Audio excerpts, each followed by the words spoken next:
दोस्तों नमस्कार, मैं हूं राकेश कुमार। आप देख रहे हैं मत अभिमत।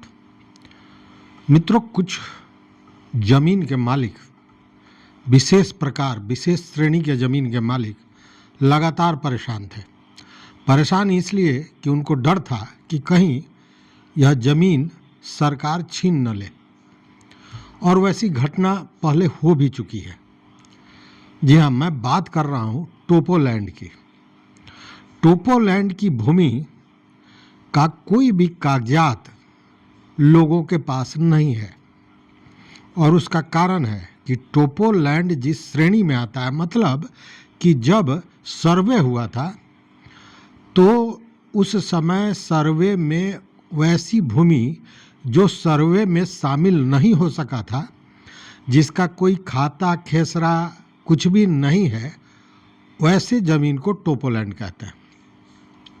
और ये टोपोलैंड का विवाद शुरू हुआ एक्चुअली छपरा में नगर निगम के एक निर्णय के बाद।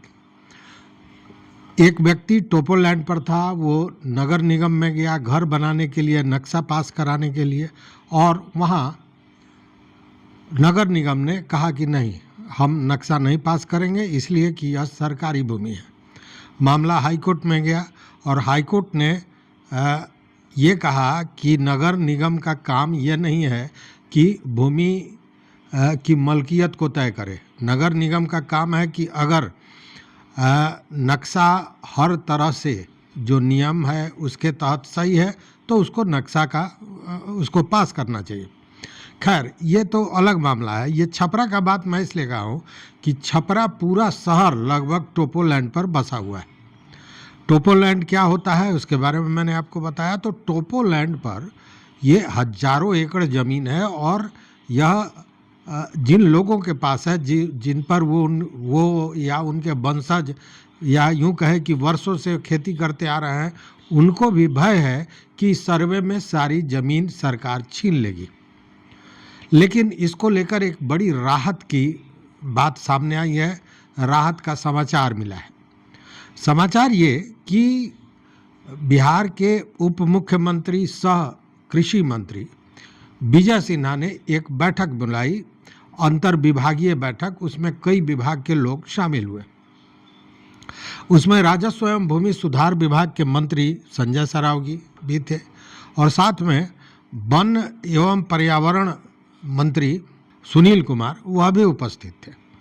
उसके साथ एसीएस दीपक कुमार सिंह, जय सिंह और तमाम जो अन्य विभागों के पदाधिकारी हैं, वो सारे लोग उपस्थित थे। और इस पर एक गहन वार्ता हुई कि आखिर टोपोलैंड का क्या किया जाए, क्या होगा। और इस पर एक बड़ी राहत सरकार द्वारा दी गई है। जो बैठक हुई उसमें जो निर्णय हुआ, कल ही यह बैठक हुई थी, और इस बैठक में जो निर्णय हुआ वो यह हुआ कि जो टोपोलैंड है उसका टेम्परेरी सेटलमेंट किया जाएगा, अस्थाई सेटलमेंट किया जाएगा। मतलब कि जो लोग वर्षों से टोपोलैंड पर कृषि कार्य कर रहे हैं या बसे हुए हैं, उनको वह ज़मीन टेम्पररी रूप से उसका सेटलमेंट किया जाएगा। मतलब कि वो ज़मीन की मलकियत एक तरह से उनको मिल जाएगी। अब इसका क्या नियम होगा, क्या नियमावली होगी, किस तरह इसे सेटलमेंट इसका किया जाएगा, इन सारे विषयों के लिए हुआ कि एक उच्च स्तरीय कमेटी नियमावली बनाएगी और उसके आधार पर यह सेटलमेंट किया जाएगा।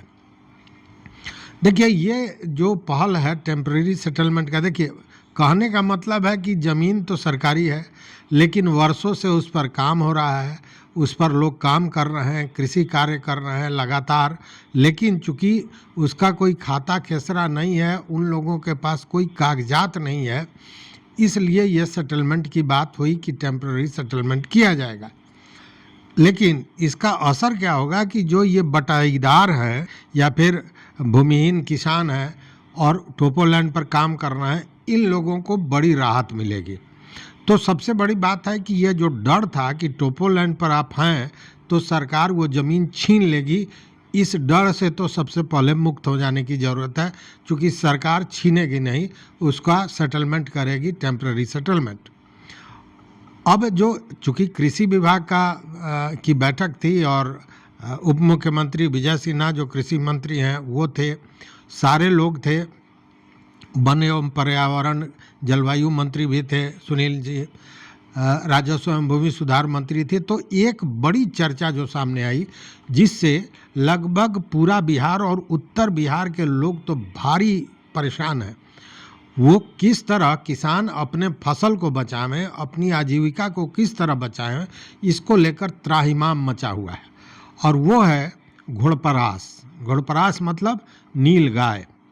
आप देखते होंगे कि नीलगाय झुंड के झुंड अब खेतों में पहुंच जाते हैं, सारे फसल को बर्बाद कर दे रहे हैं। पहले की स्थिति थी कि नीलगाय को कस के जोर से डांट दिया जाता था तो नीलगाय भाग जाते थे, लेकिन अब गांव या आबादी के नज़दीक रहते रहते अब वो भय भी उनका समाप्त हो गया है। अब तो उल्टा स्थिति ये है कि अगर कोई उसको भगाने के लिए पहुंचता है तो उस व्यक्ति पर, उस किसान पर वो हमला कर दे रहे हैं। इस तरह की कई घटनाएं हुई हैं और कई दुर्घटनाएं हुई हैं। तो इन सारे चीज़ों से त्राहिमाम है किसान, और किसान अपनी आजीविका को, अपने खेती को किस तरह बचाए, ये उसके लिए बड़ी समस्या थी। इसको लेकर भी इस बैठक में बड़ी चर्चा हुई और ये कहा गया कि ये जो घुड़परास है, नीलगाय है, ये जहाँ जहाँ ज़्यादा संख्या में है और लोग ज़्यादा प्रभावित हैं वहाँ पे शूटरों की व्यवस्था बढ़ाई जाए, संख्या बढ़ाई जाए। चूँकि बहुत से जगह पे सरकार ने शूटर दिया है जो नीलगाय को मार कर उसकी बढ़ती हुई, तेज़ी से जो आबादी बढ़ रही है उस पर नियंत्रण की कोशिश कर रही है ताकि कृषि जो है वो बच सके, फसल बच सके। तो यह निर्णय हुआ कि शूटरों की संख्या बढ़ाई जाए। साथ में तो यह भी बिहार के और खासकर उत्तर बिहार के किसानों के लिए बहुत राहत की बात है। मतलब ये जो बैठक हुई इसमें दो प्रमुख बातें निकल के सामने आई। एक तो यह कि टोपोलैंड के जो किसान हैं उनको घबराने की ज़रूरत नहीं है, सरकार उनसे ज़मीन नहीं छीनेगी, उनका टेम्पररी सेटलमेंट किया जाएगा। और दूसरा बात कि वो किसान जो सर पकड़ के बैठे थे कि वो अपने फसल को बचाएं तो बचाएं कैसे नीलगायों के प्रकोप से, तो उनके लिए भी एक राहत का विषय है।